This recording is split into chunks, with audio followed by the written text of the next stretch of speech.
Hey there Trekkies, my name is Michael aka the TrekLad. Welcome back to the channel, I hope you're doing well. I haven't scripted this is just going to be a rambly video, I'm not going to make it too long. I'm also really late with this, but I've finally watched the Snyder Cut, the 4-hour Justice League movie, and I wanted to really quickly share my barely edited, not scripted at all thoughts on the movie, given the fact that, well, everybody's talking about it. I know I'm slow, but and I know I'm a Star Trek channel, so this probably isn't gonna... no one's gonna watch this, but if you're subscribed and you want to know what I think about the Snyder Cut, here you go. We all know what the synopsis is. Steppenwolf is trying to collect the mother boxes for some reason. He wants to gather them up and destroy the Earth, and Batman and Wonder Woman trying to stop him and try and bring in Aquaman and Cyborg and The Flash and end up resurrecting Superman.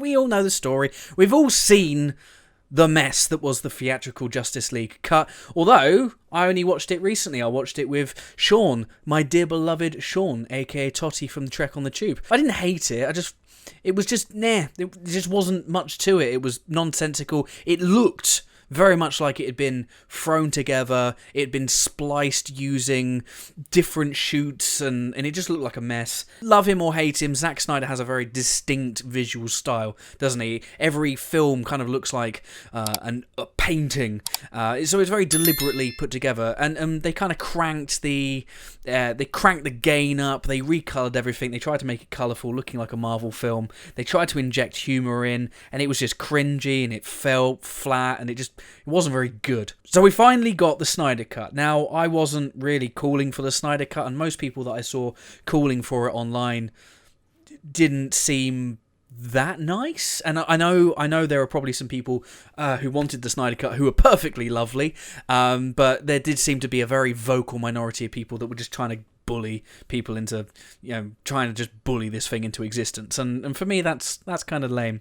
But we got it, we finally got it, and what do I think? Well, it's long, it's too long. This isn't really... I mean, it's the Snyder Cut in the respect that it's a director's cut, but this would have never have been the actual finished product that would have made it to the cinema. There's just no way. This thing is too long. I have no problem with a long film. One of my favourite films over the last couple of years was Scorsese's The Irishman, which clocks in 3.5 hours. Delightful film.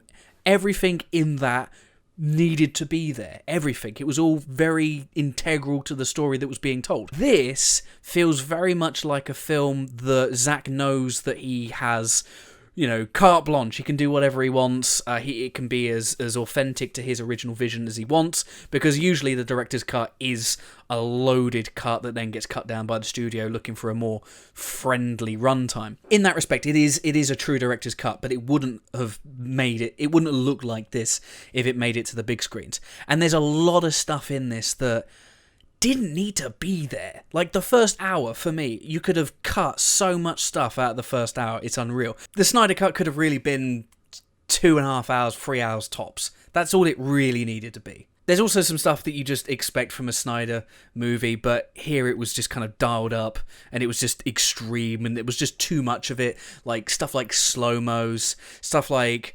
atmospheric music with lyrics feeling like a bit of a music video. I think we got 3 of those, and I was like, we do not need that at all. There's just an overwhelming abundance of stuff that wasn't needed, particularly the slow-mo stuff, which just got ridiculous. I mean, Snyder is like Michael Bay, but instead of explosions, he uses slow-mo. I don't know why I like slow-mo so much. In terms of the actual story structure, I wasn't a big fan of the chapter stuff. It was just a bit pretentious. As cool as it was to get the Jared Leto Joker Apocalypse sequence, it wasn't needed. I don't know why they included it in there. I also don't really understand why they included the Lex Luthor breakout and Deathstroke. It's clear that they would like the Snyderverse to still exist. I don't know if they're going to make it a thing. I did find myself wanting them to make more and to actually flesh this out. I think there's still a story, there's still plenty of story there. Given the way the DC movies are going, it doesn't really look like it's going to be a thing. So knowing that is the case, I don't understand why it's in the story. Again, you lose those 2 bits and you're saving yourself 20-25 minutes. There is stuff that I liked, and that stuff is just the richer development of characters, particularly Cyborg. And I know a lot of people are talking about how great Cyborg is in the film, but he truly is is the emotional core of the movie, and it was so cool to see him actually get a fleshed out and developed story to see. His arc is probably the most of anybody's in the film, and it's wonderful to see that restored. No wonder Ray Fisher is so upset with Warner Brothers and Joss Whedon for essentially taking what could have been a career-making performance, and hopefully his career does take off after this, because I think that he was a highlight of the film, and his scenes with Joe Morton are wonderful, and yeah, it was great to see Cyborg just be fully restored in the film. I also really liked what they did with the Flash, kind of fleshing him out. I did think that his our first view of his powers with the whole hot dog thing, I didn't really get that. It was all a bit silly, and Steppenwolf as well really gets a good flesh out, and redesigned character as well. The body armor looked really cool.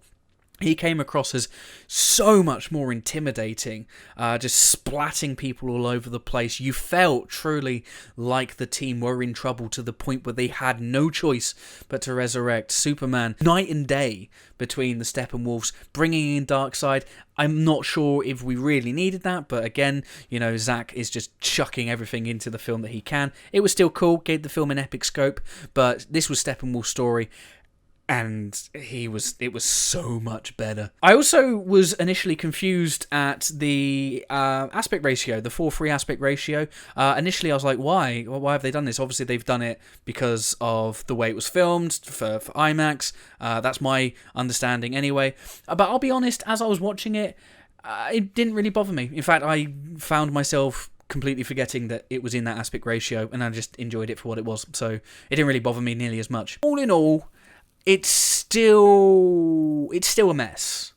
It's still a mess. It's just more cohesive this time. It's more understandable. You can follow it better. It's still far too long. The dialogue is still wooden and stilted and generic and not really that interesting.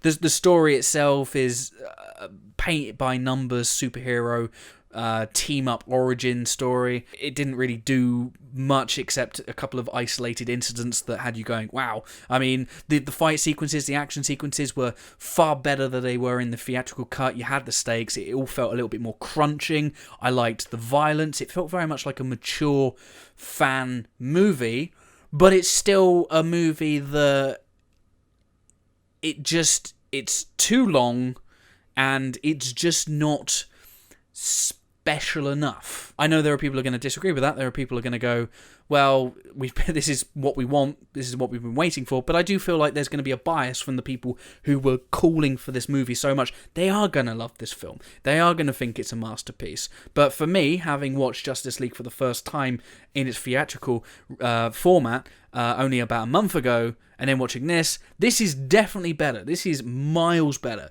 Justice League theatrical, I gave it 1 out of 5. I would give this 3 out of 5 easily. It's a marked improvement. It's not perfect, but that's it. There we go. They're my thoughts on Justice League. My rambly thoughts on Justice League. What did you think of Zack Snyder's Justice League Cut? I'd love to know. Let me know in the comments. Would you like me to talk about more movies from time to time? Let me know what movies you'd like me to talk about in the comments below. Stay happy, stay safe. If you like the Zack Snyder Cut and you hate my opinion, hit that dislike. And until the next one, love you all. Live long and prosper.